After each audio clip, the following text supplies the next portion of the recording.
είπες? Απάντησον μη!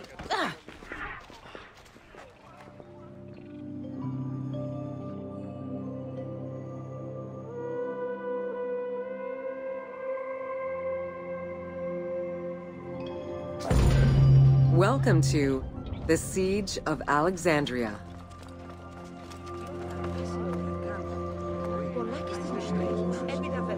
Among the collection of writings attributed to Julius Caesar are his descriptions of the Siege of Alexandria, the Gallic Wars, and the commentaries on the Civil War.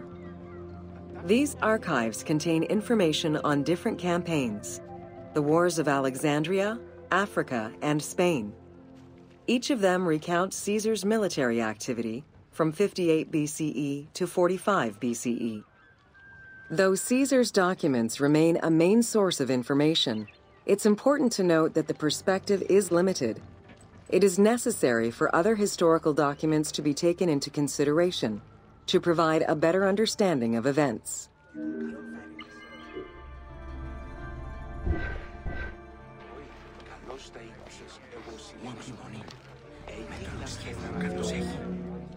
The Siege of Alexandria closely relays the events of the Civil War that led up to the event and describes how Caesar was besieged in the palace of the Ptolemies. Other ancient authors have left equally valuable and sometimes contradictory information.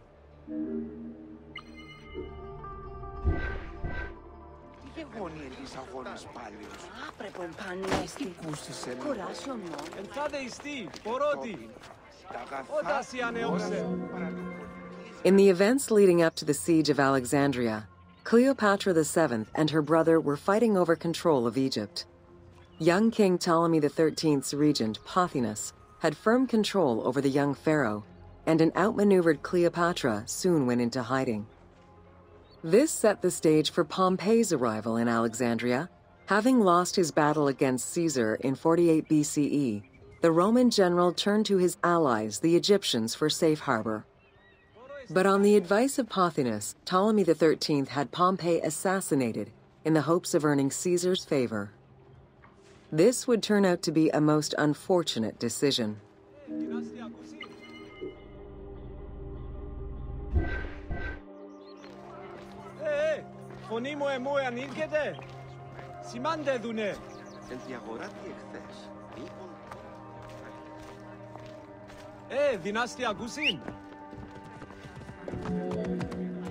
Upon his arrival in Alexandria, Caesar was presented with Pompey's head. The sight of a Roman murdered by Egyptians did not sit well with him. Caesar made his displeasure clear, ordering the return of Cleopatra, and for the siblings to resolve their differences and resume their co-rule of Egypt, as per the will of their father. Neither Pothinus nor Ptolemy XIII wished to accede to this demand. While doing his best to aggravate Caesar, Pothinus secretly plotted against the Roman ruler and sent word for Egyptian general Achilles to bring his 20,000 men to fight on his behalf. While Pothinus plotted against Caesar, Cleopatra made a bold move.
There are various descriptions of the encounter between Caesar and Cleopatra.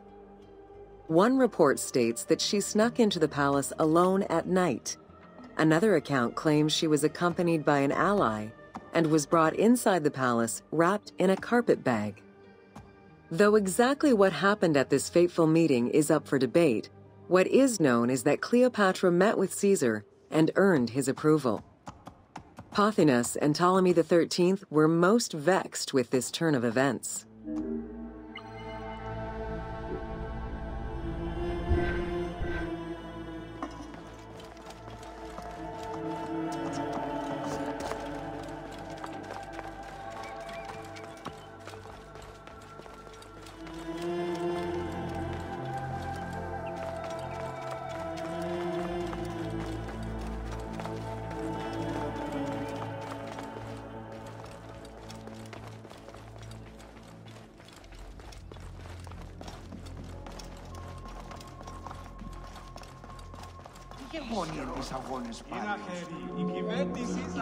With Cleopatra finally present, Caesar chose to act as mediator between the siblings in the hopes of a peaceful resolution. It did not take long for things to sour. During a banquet given to celebrate the reconciliation, there was an assassination attempt on Caesar. It was the Roman leader's own barber who thwarted the attack. Once it was revealed that the king's regent, Pothinus, had ordered the attack, Caesar had him executed.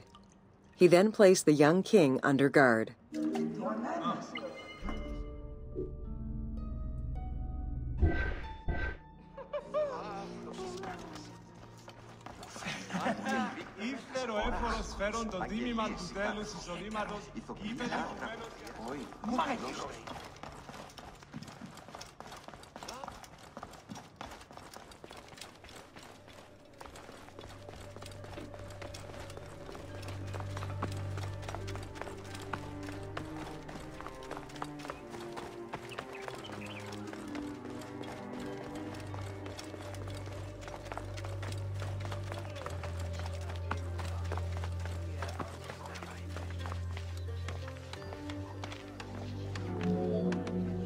Caught within the palace with roughly 4,000 troops, and with the knowledge that the arrival of enemy forces was imminent, Caesar sent for help from Syria, Rhodes, and Cilicia.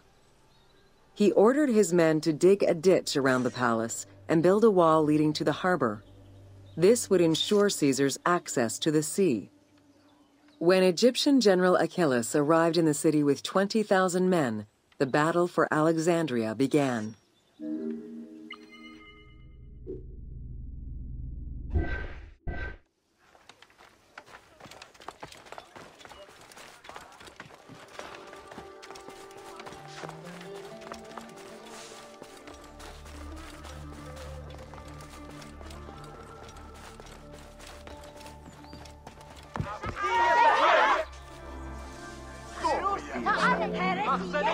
With so few men at his disposal, Caesar could not risk a battle just yet. He sent ambassadors to Achilles in the name of Ptolemy to propose a truce. Knowing that the orders did not come from the young king, and angered by the pharaoh's imprisonment, Achilles had the messengers assassinated. With Caesar confined within the palace, Achilles positioned his troops around the city. Skirmishes broke out throughout the streets of Alexandria and went on for several days and nights. Though they were outnumbered, Caesar's men were able to hold the enemy back. This prompted Achilles' next move: capture the Roman fleet stationed in the harbor.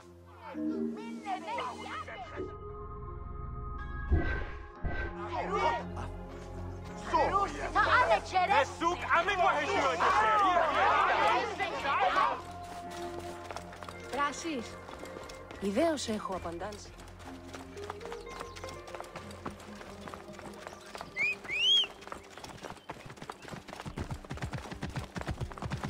Πού πες την όταν μη σου έφτεις, ό,τι της αμελίας.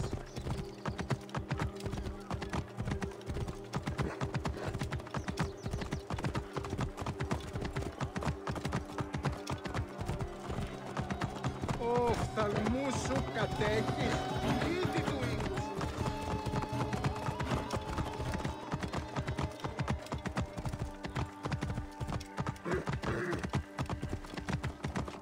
Αμάξα ελάβνης κακίστεως. Αμέλισσον.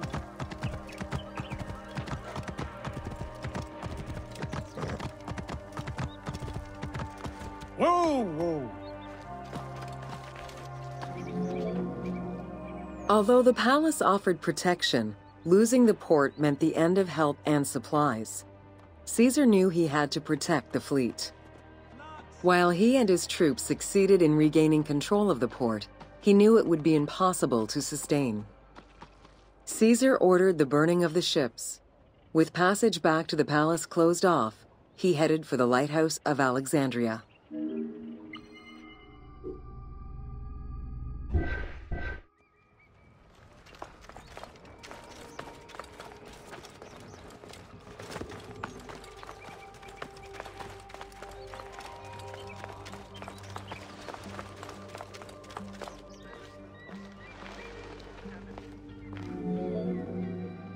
Fighting their way through the Egyptian troops, Caesar and his men eventually reached Pharis Island. There, they took refuge within the lighthouse. With easy access to the open sea, Caesar was able to send messages to his allies requesting reinforcements and more supplies.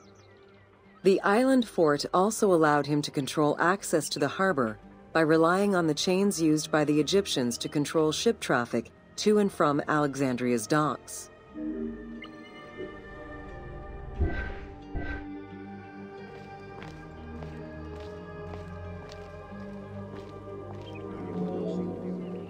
The exact chronology of events during the war in Alexandria remain imprecise. Conflicting accounts raise questions as to when and even if the Great Library of Alexandria was burned down at all. One account states that during the fighting, docks and warehouses were burned, and this was the fire that spread to the library. In another account, when Achilles cut off the harbor, Caesar had to leave the safety of the palace to defend his ships. As the enemies battled across the port, their arsenals set ships ablaze, and this destruction spread to the library.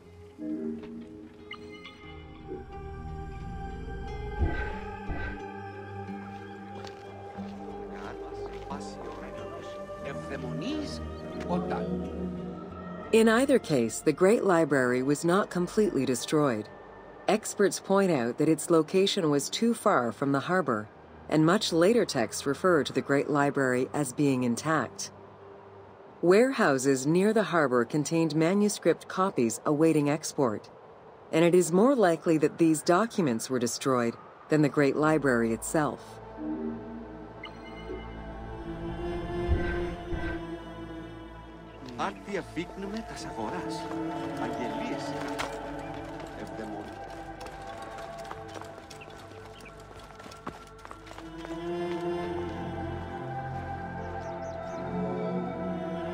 The destruction of the Great Library may have been due to a number of fires over the ages. Its end was probably closer to the 4th century CE, when the Christian Emperor Theodosius I ordered the closure of all pagan temples.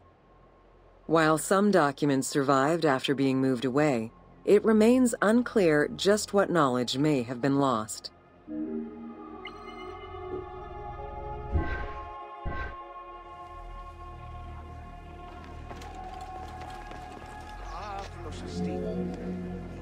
Where there are accounts of Achilles being in control of the battle against Caesar, it appears that instead Cleopatra's sister, siding with her brother, had him killed and put her ally Ganymedes in his place.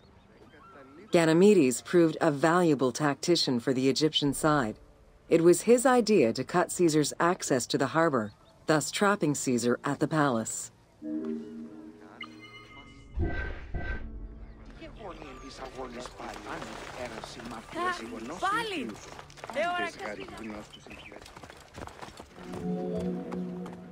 During the time of Ptolemy I, canals had been dug throughout Alexandria to provide fresh water. Ganymedes had his men take control of these canals.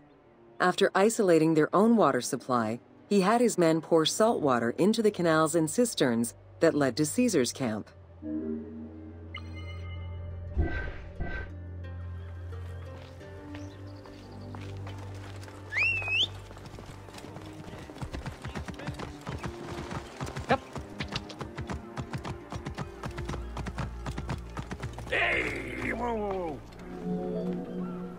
Panic erupted in Caesar's men.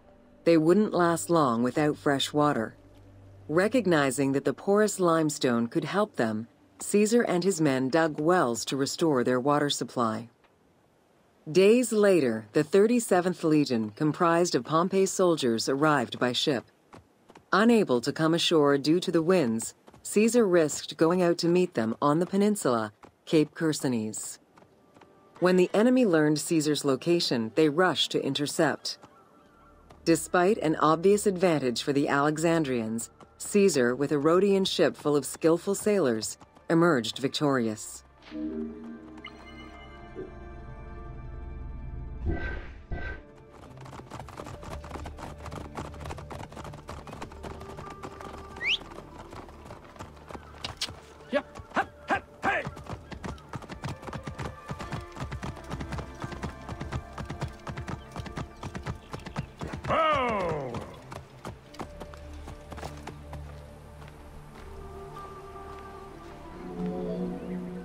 With help from the Allied ships, Caesar's victory enabled him to push the Egyptians back and secure the lighthouse. Gaining control of Pharos Island sent the Alexandrians into the sea and swimming back to the city. However, Caesar's fortification of the island didn't last long. The enemy regrouped and were set to storm the island. Panic-stricken, in spite of Caesar's encouragement, many of his men then fled their posts, either by ship or jumping into the sea.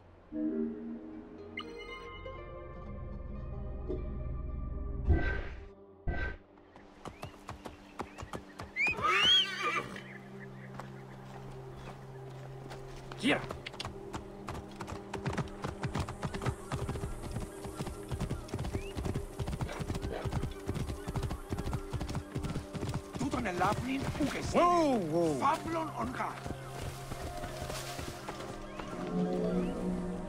Caesar attempted to retreat, but Port Eunostos' harbor was overrun with enemy ships, preventing escape. Reportedly, Caesar gathered his papers and leapt overboard in an attempt to swim to an Allied ship farther out. Historian Cassius Dio claimed that Caesar would have drowned if he hadn't been able to remove his purple garment. Still, he managed to swim the distance and survive. The Alexandrians recovered the cloak and used it as a trophy to commemorate the Roman debacle.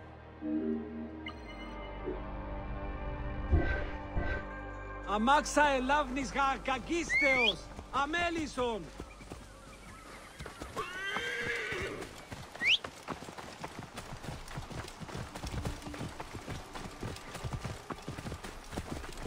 Πού κόποπας παρά του ιδίου. Ο καλός, Είσαι έβγε. τον ίδιο κατασχέθηση. Unhappy with Ganymedes and wanting their king restored, the Alexandrians approached Caesar with a compromise. Caesar agreed to release Ptolemy XIII after entreating him to spare the kingdom and remain loyal to Rome. Once freed, however, the king defied the agreement and continued the war.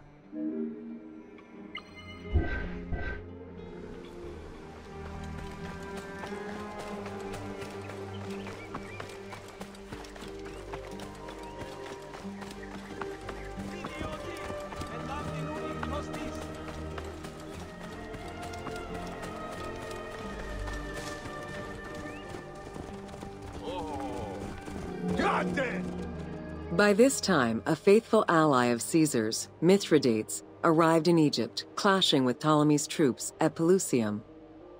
Outnumbering the enemy, Mithridates secured the region between Pelusium and Alexandria.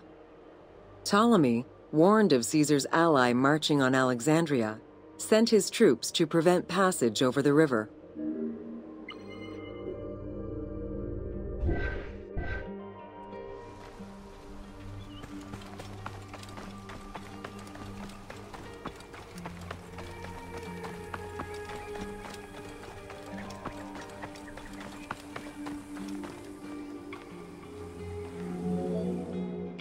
Mithridates warned Caesar in time, and the two groups confronted the armies of Ptolemy in the Delta. In the Battle of the Nile, The Romans gained the upper hand, sending the Egyptians fleeing. In the tumult and panic, King Ptolemy XIII drowned in the Nile.